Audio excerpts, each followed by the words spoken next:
Welcome back to my channel. আজ শনিবার সকাল সকাল রেডি হয়ে আমি আর আপনাদের দাদা ভাই দুজনে মিলে বেরিয়ে পড়েছি বিষ্ণুপুর যাব বলে।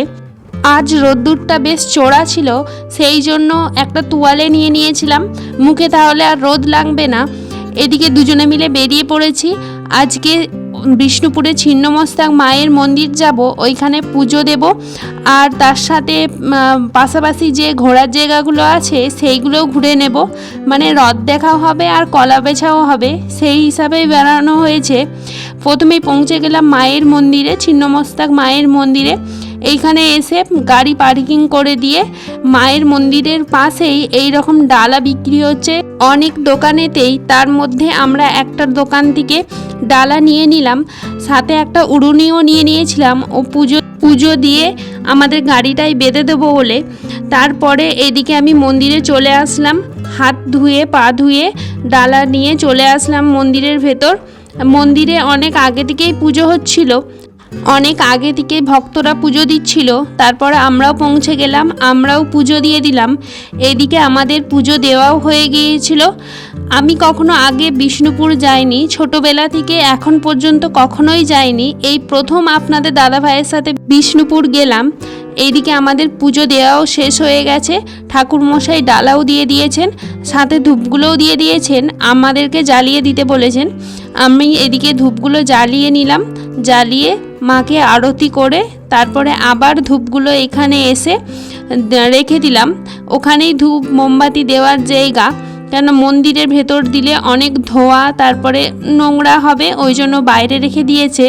তারপরে মন্দিরের পাশেই এইদিকে বিষ্ণুপুরের যে ঘোরার জায়গাগুলো সেইগুলো প্ল্যাকার্ড করে টাঙিয়ে দিয়েছে।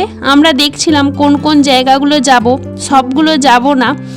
আর সাথে এ পাশেই দোকানেতে এই রকম মাটির বড় বড় জিনিসপত্র তৈরি করা আছে, মাটিকে পুড়িয়ে তারপর তৈরি করেছে, দেখতে বেশ ভালোই লাগছিল।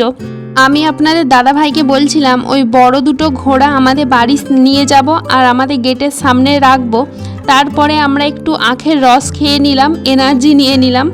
আর মন্দিরের পাশেই একদম পাশেই এই দলমাদলের কামানটা রাখা আছে, এটা একদমই কাছে, কোথাও যেতে হবে না, মন্দির যাওয়ার সময়ই দেখতে পাবেন। ওটা দেখে নেওয়ার পর চলে আসলাম আমরা এখানে পোড়ামাটির হাট। এখানেও কিছু মন্দির আছে, এখানকার মন্দিরগুলোর নাম হচ্ছে জোড়া মন্দির শ্রেণী, মানে তিনটে মন্দির একসাথে ছিল। আমরা এখানে তিনটে মন্দির একসাথে দেখে নিলাম। আর এই মন্দিরের বাইরের দিকটায় খুব সুন্দর, কিন্তু অনেক গাছ লাগানো আছে আর প্ল্যাকার্ডে লেখা আছে পোড়ামাটির হাট। আর ওখানে অনেক দোকানও বসেছিল, ওখানে হাট বসে, জিনিসপত্র জামা কাপড় সব বিক্রি হয়, যারা টুরিস্টরা আসে কেনে বা স্থানীয় লোকেরাও কেনে। আর এই দেখুন, আমি এই দেয়ালগুলো খুঁটিয়ে খুঁটিয়ে দেখছিলাম, এত সুন্দর ক্ষুদ্র ক্ষুদ্র হাতের কাজ ছিল। এখনও জিনিসগুলো মানে যেগুলো করেছিলেন তখনকার যুগের মিস্ত্রিরা, তাদের হাতের কারুকার্য এত সুন্দর, স্পষ্ট না বোঝা গেলেও একটু একটু বোঝা যাচ্ছে, কেননা অনেক বছর অনেক যুগ হয়ে গেছে, সেই কারণে এই পাথরগুলো আস্তে আস্তে ক্ষয়ে যাচ্ছে। কি সুন্দর দেখতে লাগছে। আমরা একটা একটা করে দেখে এখান থেকে বেরিয়ে পড়লাম। এই যে বাইরের দিকটা এখানকার খুব সুন্দর। তারপরে চলে আসলাম নন্দলাল মন্দির। ওই জোড়া শ্রেণীর মন্দিরের ঠিক পেছনের দিকেই রয়েছে নন্দলাল মন্দির, একটুখানি আসলেই দেখতে পাবেন। আর প্রত্যেকটা মন্দিরের সামনেই কিন্তু সিসিটিভি আর প্রত্যেকটা গার্ড রয়েছেন দেখাশোনা করার জন্য। তারপরেই সোজা চলে আসলাম লাল বাঁধে। এই জায়গাটা এত সুন্দর, আমার এত ভালো লেগেছে, সব জায়গার থেকে মানে অপূর্ব জায়গা। একটা জলাশয় আর তার ধারে এইরকম দাঁড়ানোর জন্য বা বসার জন্য জায়গা করে দিয়েছে, সামনে বোট আছে, আপনি চাইলে বোটে চাপতে পারেন। এত সুন্দর ফুরফুরে হাওয়া দিচ্ছিল এইখানটা থেকে, আমার যেতেই ইচ্ছা করছিল না।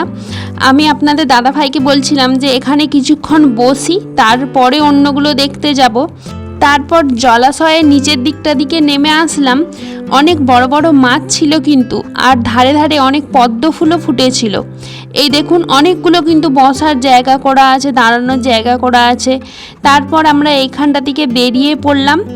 আর কেননা প্রত্যেক কটা জায়গা এক কাছে নয় কিন্তু, বেশ কিছুটা দূরে দূরে। এই কারণে আপনারা যদি বিষ্ণুপুরে কখনো ঘোরার জন্য আসেন, অবশ্যই আমার মতে বলে বাইকটাই ভালো, কেননা আপনার নিজস্ব একটার পর একটা দেখতে পারবেন।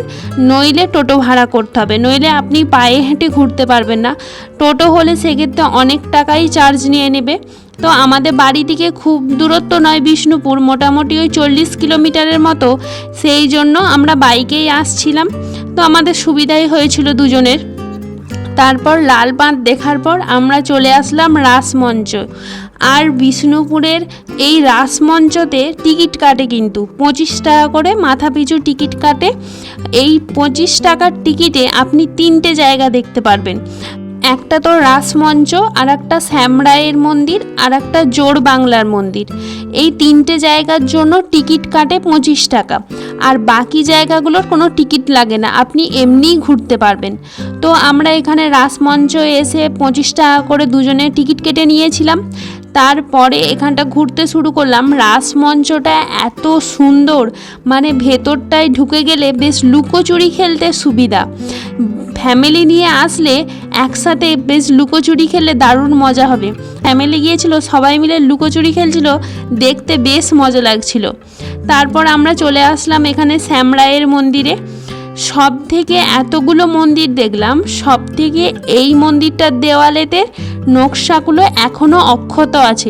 এই দেওয়ালগুলোতে পুরো স্পষ্ট ডিজাইনগুলো বোঝা যাচ্ছে, যেই ডিজাইনগুলো তখন করেছিল স্পষ্ট বোঝা যাচ্ছে। আর এই মন্দিরটার কিন্তু দেওয়ালেতে হাত দিতে দিচ্ছিল না, মানে সামনে শেকল দেওয়া ছিল, ওর ভেতরে আর যাওয়া যাবে না। ওই দেখুন, দেখতে পাচ্ছেন, ওইখান পর্যন্তই দেখতে হবে, ওর ভেতরে যাওয়া যাবে না। তারপরে চলে আসলাম, এটা জোড় বাংলার মন্দির। জোড় বাংলার মন্দিরটাও কিন্তু এরিয়াটা খুব সুন্দর, আর এইখানে অনেকগুলো মন্দির আছে, সাথে এত সুন্দর এখানে দোকান বসেছিল এখানটাই। আর হচ্ছে ওই শ্যামরায়ের মন্দিরের ওইখানটায় বেশ দোকানগুলোয় জিনিসপত্রগুলো ভালো ভালো ছিল। নানা রকম মূর্তি, ঠাকুরের মূর্তি, তারপরে ঘরোয়া জিনিসপত্র সাজানোর, কাপ প্লেট, চা খাওয়ার কাপ, হরিণের মুখোশ, বাঘের মুখোশ, নানা রকম জিনিস এখানে বিক্রি হচ্ছিল। বেশ দেখতেও কিন্তু সুন্দর ছিল, কিন্তু এখানকার জিনিসপত্রগুলোর দাম প্রচণ্ড চড়া, প্রচণ্ড বেশি কিন্তু। তারপরে আমরা চলে আসলাম, এটা মৃন্ময়ী মায়ের মন্দির, অনেক বছর পুরনো মন্দির। এই মন্দিরটার এখানে একটা বটগাছ আছে, এত সুন্দর ঠান্ডা জায়গাটা। এই বটগাছটার তলায় বসলে আপনার আর কোথাও যেতেও ইচ্ছা করবে না। আমরা ভিতরটায় ঢুকলাম, ঢুকে মায়ের দর্শন করলাম।